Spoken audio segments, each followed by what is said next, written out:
Hey guys, sorry about the technical difficulties. My computer says it's configuring an update for Windows 10. So I guess that's my problem. But Mount Zion is is a place that's up in the sky, and it's real. But this is Isaiah chapter 2, starting verse 2. And it shall come to pass in the last days that the mountain of the Lord's house shall be established in the top of the mountains, and shall be exalted above the hills. Whoops, sorry, I got a cat causing trouble here. Will be exalted above the hills, and the nations shall flow unto it. And many people shall go and say, Come ye, and let us go up to the mountain of the Lord, to the house of the God of Jacob. And he will teach us of his ways, and we will walk in his paths. For out of Zion shall go forth the law and the word of the Lord from Jerusalem. Now, maybe I should keep reading. Well, I'm not gonna. I'm just on my cell phone, doing a live thing from my cell phone. So, hi guys. But notice what this says: that many people will go up, or shall go and say, "Come ye, let us go up to the mountain of the Lord, to the house of the God of Jacob, and he will teach us of his ways, and we will walk in his paths. For out of Zion shall go forth the law." So that's just interesting to me. To me, Mount Zion's up in the sky. And one big reason why is because I had a dream where I went up there and it was up in the sky. And the other reason is that all throughout the Bible, it is up in the sky. And if my computer gets restarted or whatever, I'm going to read to you how Mount Zion comes to be. What is the law? Well, that's a very interesting, that's a good question, Anthony, and that's what I want to talk about. Because obviously, God gave us, by Moses, he gave us commandments. So that's obviously the law. But there's a different law, because it says here, in the last days, it's talking about that his house shall be established in the top of the mountains. And then it's saying, for out of Zion shall go forth the law. So this is interesting that you bring that up, Anthony, because what law, or what came, or what goes forth out of Mount Zion today? What goes forth out of Mount Zion? I think I know what it is, and it's it's probably the biggest subject. 1 John chapter 2 through 5. Yeah, I guess there's a lot of people saying these things, Anthony, and I understand all the things that they're saying, but they are not aware of this law that's going forth from Mount Zion. And I'm going to give you guys a verse to look up, and please do it, considering what if Paul told us about a mystery that he knew, but he couldn't reveal the whole thing. But Paul preached his gospel according to the same law that goes forth from Mount Zion. And it's a real thing in our world today, and it has caused probably millions of people who didn't know Jesus to know him and believe him. Do you get what I'm saying? It's a real thing today. A gospel is being preached. Yeah, forget all the cliche things for a second, Anthony. You're not hearing me. Okay, here's the verse I want you to read, or to go read in Romans. It's the last 3 verses in the book of Romans. It's chapter 16, verses 25 through 27. Like, do just a careful analysis of those words that Paul says and apply those, because it's too simplistic of a view to look at it and just say, oh, follow the law, follow the Torah, because there's much more than that today. There's much more than that. And here I'll just say this. There's a commandment that goes forth out of Mount Zion in 2020. And that is why people see the truth. And it's so important. Romans chapter 16, verses 25 through 27. Basically 25 and 26, but 27 is good too. But in verse 26, it talks about a commandment. And I'll use you for an example, Anthony, because I know you won't mind. If you look at the truth that was revealed to you and me, and this truth that we all understand very much the same, and it's not about the law, or it's not about that kind of stuff. It's actually about truth. Simple truth that came into the world, and I say about 5 years ago. So yeah, Paul's gospel, Davey. That's his gospel was preached. It says right in that Romans 16, it says that Paul preached his gospel according to the revelation of a mystery. Exactly, Beck. That's exactly what it is, the enclosed system. And this is actually prophesied in Isaiah 48 and 43. It's called former things. And God calls his sons and daughters to declare former things at the end. And Jesus said, or in Isaiah 48, it says, I've declared the former things from the beginning, and they went forth out of my mouth. Just think of this, you guys. Let there be light, and there was light. He commanded these things to exist, and they did. So I want to encourage you guys to, when we're talking about laws and commandments, there's one that was delivered specifically to us. There was one specifically to us. Yes, truth like Velcro. Yeah, the ancient paths. We didn't know them. They were shown to us or whatever. Many people do believe the Earth. NASA is nuts. Yeah, and you know what? NASA's believing lies. They think they landed on some Osiris. Oh man, I wish my computer. It still says 0% complete, so I don't know. It doesn't look good. That's why I'm talking here. But okay, so that was Romans 16. That's very important, I think. Very, very important to understand that Paul was shown a mystery. Remember he was taken up to heaven, and there's a detailed account of that called the Vision of Paul, and where he goes into great detail of what he saw up there. And it's information that if we understand it, we can understand why this world is about to end. So, Mount Zion, 2nd Esdras, chapter 13. Anthony, I know you know that one. That's a good one. But 2nd Esdras, chapter 13, is the story of him creating Mount Zion. He carved it out without hands, and he flew up onto it. That's how I knew it was in the sky. But he utters his voice from that place, and that's the law going forth.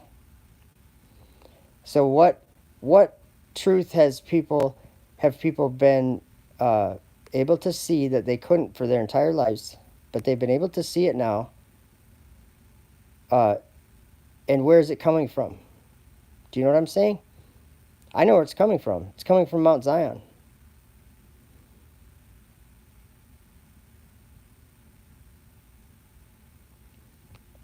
Yeah, I like what Rob says too, But Rob doesn't understand this either. Even though, here's the amazing thing about that. Even though Rob hasn't connected this specific thing about this law going forth, he's still preaching it. He's still, that's how we know Rob Skiba. That's how we know him. I'm just saying that's how I know him, I should say. But is because he's obeying that commandment publicly and getting ridiculed and belittled for it. That's the commandment. That's why Jesus said in Matthew 24, when they asked him about his coming, what the signs would be, one of the things he said was, "This gospel of the kingdom shall be preached unto all nations as a witness, and then shall the end come." You know what I think about pre-trib, truth like Velcro? That word. Get away from that word. Get away from the people that are saying those words. That's not in the Bible. None of it's in the Bible. If you say post-trib, pre-trib, means nothing to me. It's not in the Bible. Either way, whatever you believe, there is no word like that in the Bible. Like eternal security and all these words, get away from people that are saying these words, because that's just like a club. And those words mean nothing. And I'm not trying to rip on anyone. I'm just saying that really think of what you're doing. You're trying to classify something that we don't understand.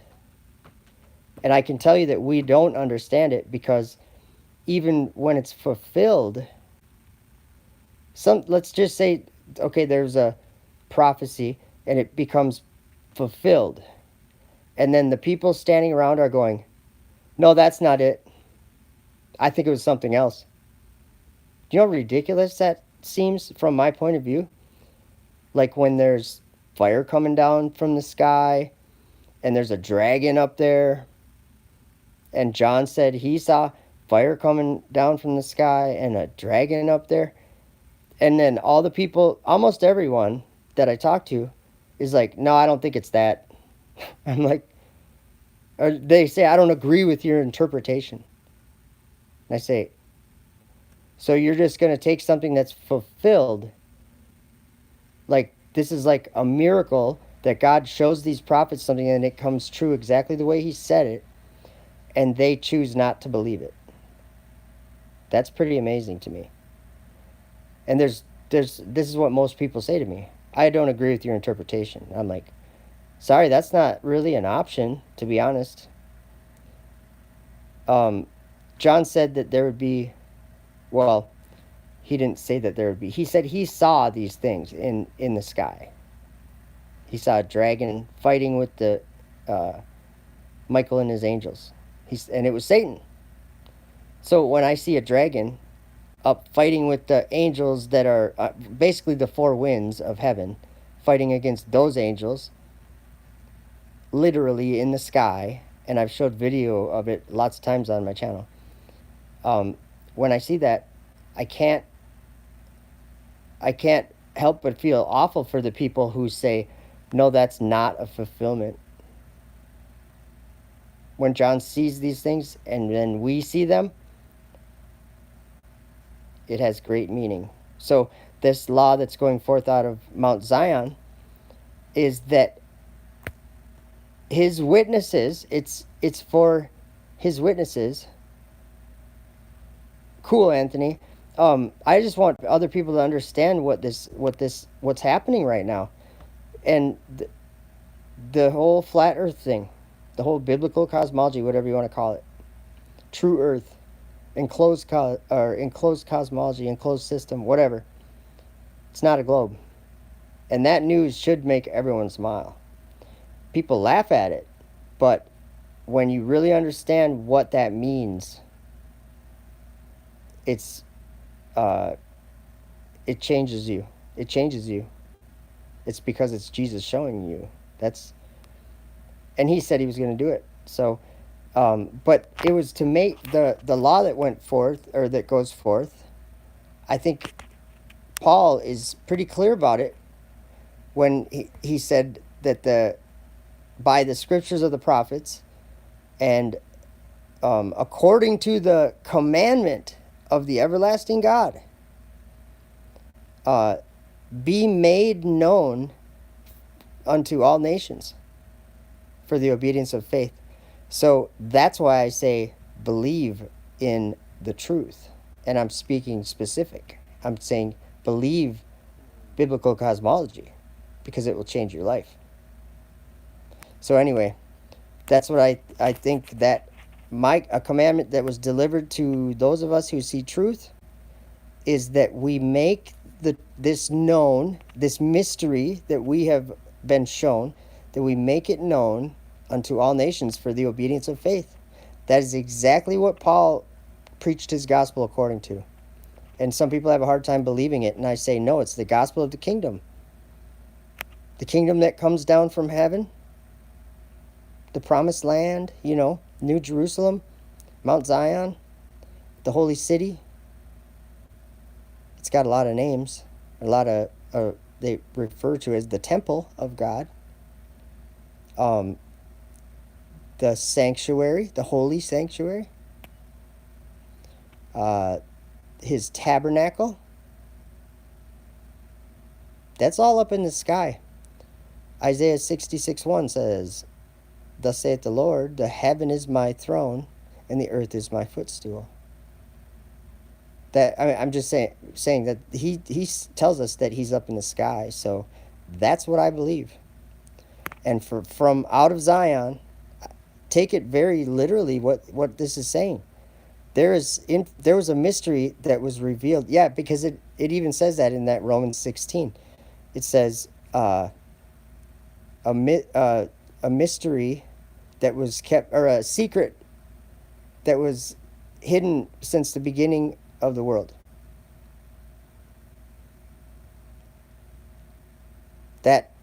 That's important information. And just keep in mind that we live in a world that's deceived. Okay? We were all deceived. Do you guys like how still I'm holding this? Not bad, huh? I want people to understand that when a lot of people, like I'll just use my friend Adam Fink, the Parable of the Vineyard channel. Adam, I love that guy, and he knows that, but he thinks I kind of attack him. And I don't attack him, but I try to explain to him that the law or the Torah is not so simple as trying to do what, keep the feasts and all that. It's not that simple. It's a current thing happening now.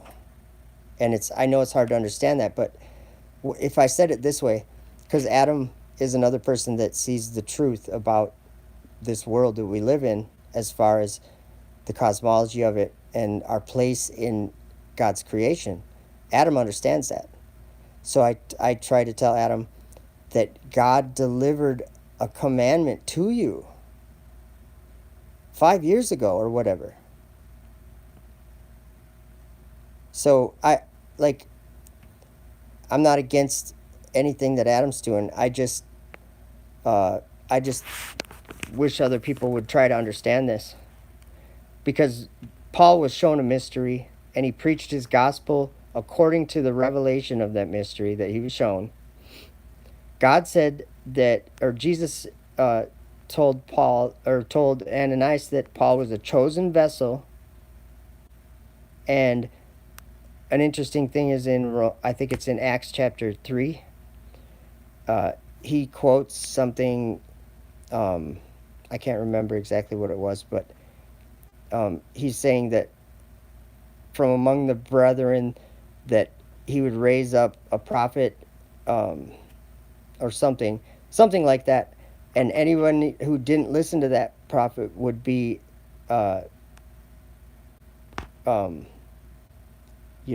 removed from the kingdom of God or whatever it was. But I think that's Paul, you guys. We have to understand that Paul was taken up to heaven to and shown something it's crucial information for this time that we live in, to be revealed in the last time, you guys. Like First Peter talks about that. The prophets search diligently for it, and guess what, guys? We live in the time when it gets revealed. So that's awesome. Hey, Paul Levi, good to see you. Good to see everyone. My phone kind of skips, the comments kind of go on there, and then they kind of don't. So, but hopefully my computer will See, Truth Right Velcro, I don't think it was Yeshua. It wasn't that prophet. I don't think he was that prophet. Because it says from among your brethren, so that could be or whatever, but I'll have to talk about that when I go live again from my computer. Because I've been told that before, and there's a reason why I disagree with it, and to be honest, right now I can't remember what that reason is. But yeah, I can't remember it right now. Uh-oh, Star Trek fan, Cindy Lou? I'm just kidding. Okay, guys, I'm going to end it, and hopefully I go... Oh, it's all right. It's 4% complete. It just started, so maybe I'll go live shortly here. Take about 10 minutes to get the thing warmed up and whatever. Yeah, Justin Best, he's I guess a friend of mine or whatever. I don't really talk to him ever, but yeah, I don't know. He's really not understanding that. But that's a scary thing when I read that. If that was Paul that it's talking about, you know. But anyway, he's a chosen vessel of Jesus. So, all right, guys, have a great night, and hopefully I can continue this talking about this. But I do want to talk about New Jerusalem, because I think it is exactly what 2nd Ezra chapter 13 says. I think it's here's a good verse to read, speaking of New Jerusalem, and think of flat earth when you think about this. Go to 2nd Ezra chapter 7 verse 26, and you can also go to 2nd Baruch chapter 51, I think, verse 8. There's some good stuff in there. It talks about a kingdom being revealed. So anyway, my people are destroyed for the lack of knowledge. Thank you, Paul Levi. That's true. All right, guys, have a good night, and hopefully I talk to you soon. It's at 12%, so awesome.